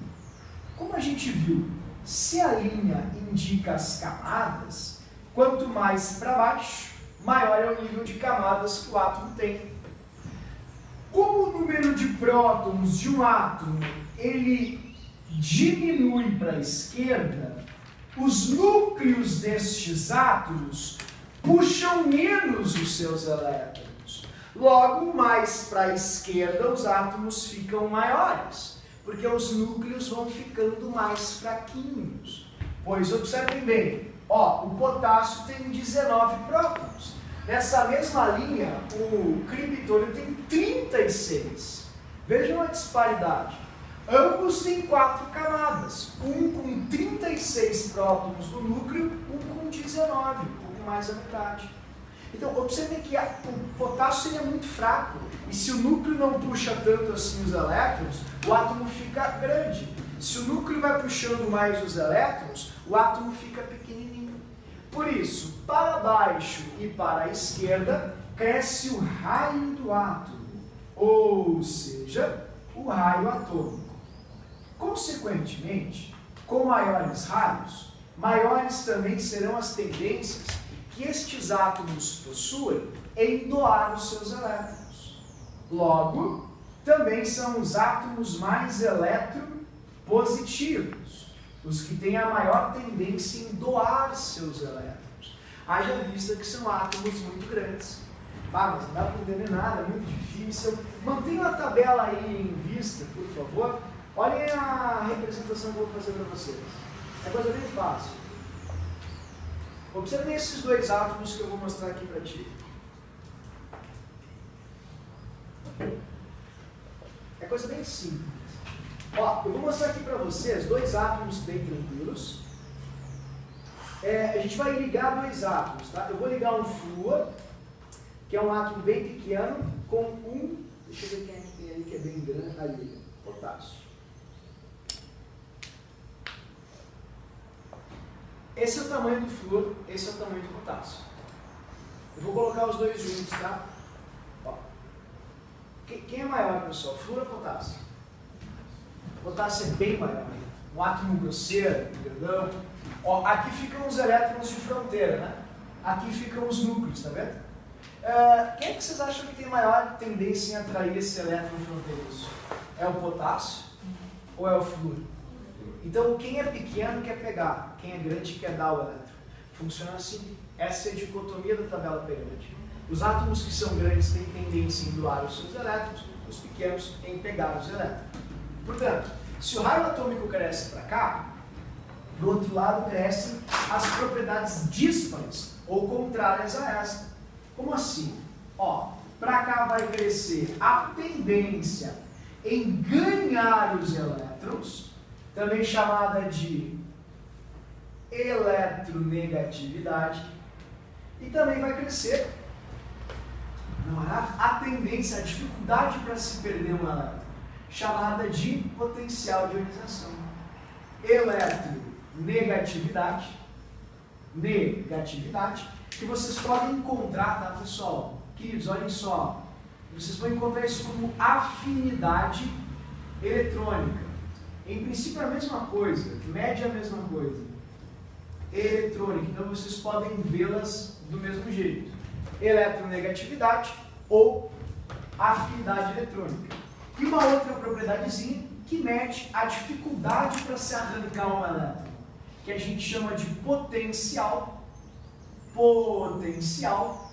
de ionização. Ionização.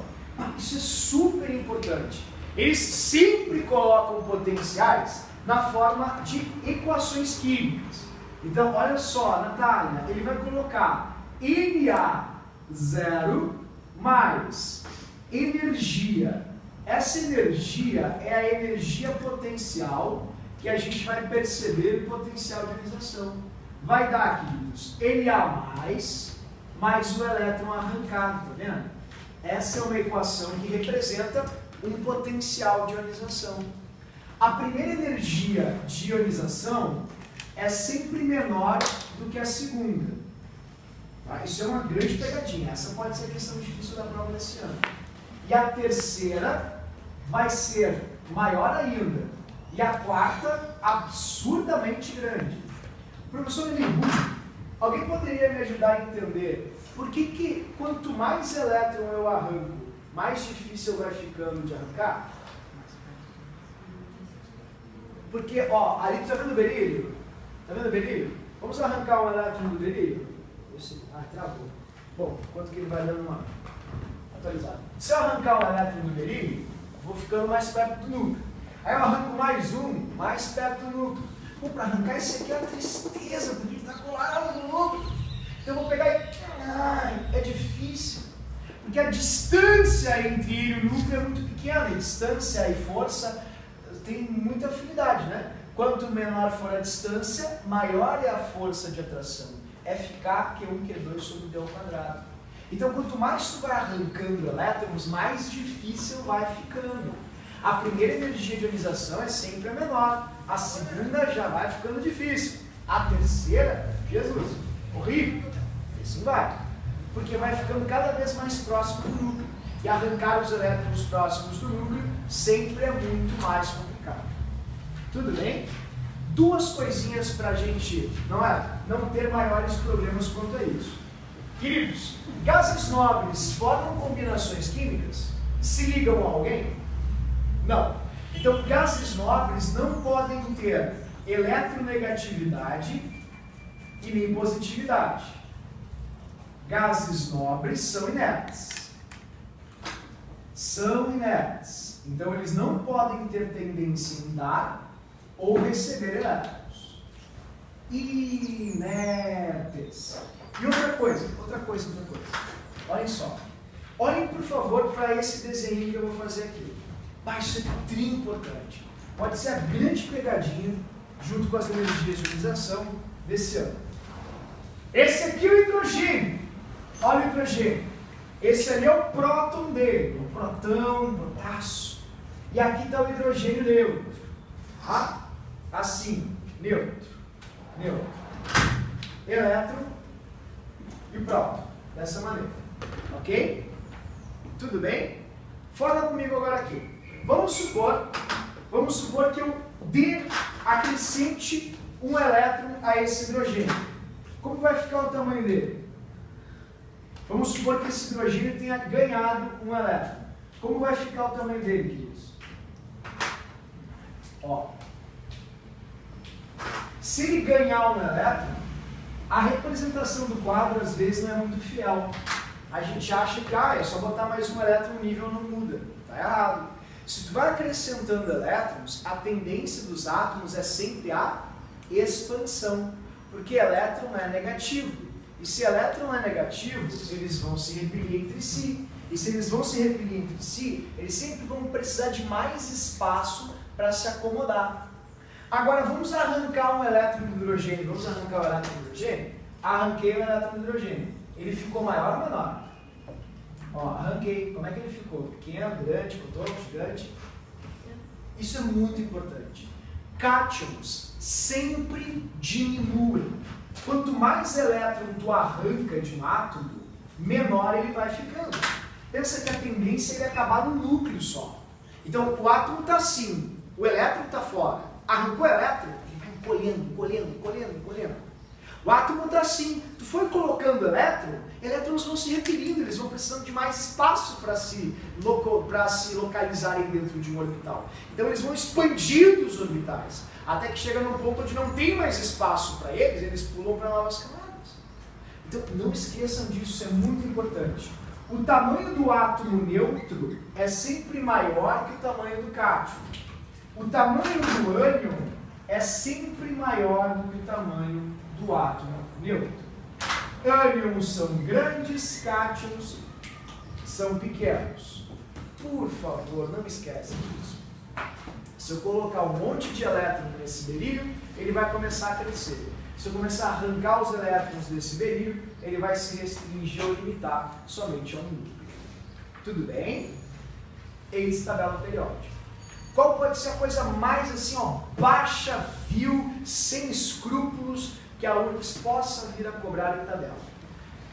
Densidade e ponto de fusão e ebulição. Ósmio é densidade e o tungstênio, ponto de fusão e ebulição. Caiu uma vez só, eu não acho provável, mas se eles quiserem ser bandidos, podem perguntar isso. Densidade, quanto mais perto do ósmio, maior é a densidade, e aqui é o PF e o PE. Tungstênio, tá? Perdão, tungstênio é antes, então. Irídio, tungstênio, irídio e ósmio. Então é tungstênio, ósmio e irídio. Então tá. Não, os transições são complicados. Obrigado, querido. Tá aqui. Então, tungstênio e o ósmio. Densidade é o mais denso. Densidade, e aqui é o ponto de ebulição e o ponto de fusão. Certo? É o que pode ser mais complexo dentro de tabela. Nada é pior que isso. E repito, quando eles querem dificultar a tabela, eles falam bastante de mínimos, tá?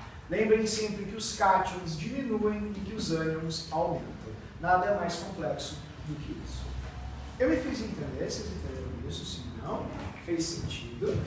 Ok, então vamos ver como é que a gente está aqui. Vou fazer uma questão contigo, uma questão para a gente encerrar a aula de hoje, então, que é a questão de tabela recente.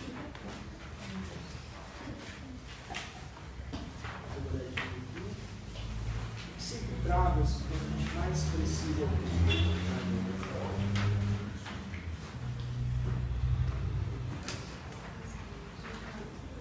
Pronto, eu vou fazer com vocês a questão mais chata, não é tão recente, perdão, mas é uma questão muito chata de tabela periódica que todos os alunos têm dificuldade quando fazem. Que é essa questão, a questão de número 6, que é uma questão, ela é acessível, só que, repito, é uma questão chatinha sobre tabela, ok? Diz assim, dada a série de elementos elencada a seguir. Nessa série, a gente não pode esquecer de olhar o número de prótons que cada um deles tem. 7, 8, 9, 10, 11, 12 e 13. Dessa forma. Vocês vejam que temos cátions e ânions. Ânions à esquerda, cátions à direita. A respeito da estrutura atômica e das propriedades, são feitas as afirmações. Letra A. As espécies são isoeletrônicas. Isoeletrônico significa mesmo número de elétrons. O que vocês acham? Vamos tentar fazer. O nitrogênio neutro, ele tem 7 prótons e 7 elétrons. Como aqui ele ganhou 3, sim ou não, ficou com 10. O oxigênio neutro, ele tem 8 prótons e 8 elétrons. Ganhou 2, ficou com 10. O flúor tem 9 elétrons, ganhou 1, ficou com 10. Neônio tem 10. Sódio tinha 11, perdeu 1, 10.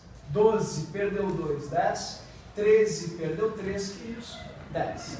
Eles são isoeletrônicos? Sim, todos têm o mesmo número de elétrons. Sabe onde todo mundo se quebrou nessa questão? Segunda afirmativa. O gás nobre tem maior potencial de ionização. O pessoal foi direto para a tabela e achou, tá certo, gases nobres estão no ápice daquela ponta. Só que tem uma pequena sacanagem. Tem íon na tabela periódica, então não dá para olhar para a tabela para responder isso. Você tem que pensar nessa questão. Todos eles têm um núcleo com 10 prótons, todos eles têm eletrosferas com 10 elétrons na sua eletrosfera. 10 elétrons. O que muda é o núcleo, é o poder do núcleo. O nitrogênio tem 7 prótons no núcleo. O alumínio tem 13 prótons no núcleo. O alumínio é muito mais forte que o nitrogênio. Portanto, se o alumínio tem um núcleo muito mais poderoso, ele puxa muito mais para si os elétrons, fazendo com que fique muito pequenininho. Cátions, quanto mais valentes forem, ou seja, quanto maior forem suas valências, menores eles vão ser. Quanto maior for a valência do ânion, maior o ânion vai ser. Ânions são grandes, cátions são pequenos. Portanto, o átomo que mais ganhou o elétron, portanto mais expandiu, foi o nitrogênio. O átomo que mais perdeu o elétron, portanto mais contraiu, foi o alumínio. E se o alumínio é o menor, o alumínio é quem tem que ter o maior potencial de ionização. Porque afinal, no alumínio, eu tenho 13 prótons puxando 10 elétrons. Onde é que tu acha que eu preciso de mais energia? Puxar elétron aqui do alumínio que tem 13 prótons, ou puxar elétron do nitrogênio que tem só 7? Quanto mais forte for o núcleo, maior é a força de atração. Por isso está errada a segunda afirmativa. Quando se trata de íon, não se usa a tabela para responder. Se pensa um pouquinho na relação entre os prótons e os elétrons. Sim, o nitrogênio é a maior e o alumínio é a menor espécie. Resposta, letra E. Questão mais difícil de tabela da URGS até hoje. Disparado. Tudo bem? A URGS andou depois de, esses anos todos, cobrando mais questões sobre íons. Vale a pena dar uma olhadinha no tema, vou passar bastante relação com íon, muita questão com íon. Tentem fazer isso, por favor. E a gente sempre começa a aula corrigindo, então, uns 30 minutos que antecedem o nosso período normal. Certo? Muito obrigado pela atenção. Bom resto de semana. Se alguém quiser marcar plantão, pode falar comigo, com a Amandinha. A gente pode marcar agora, inclusive, se for o caso. Mas não deixem para a última hora, por favor. Obrigado. Tchau, pessoal.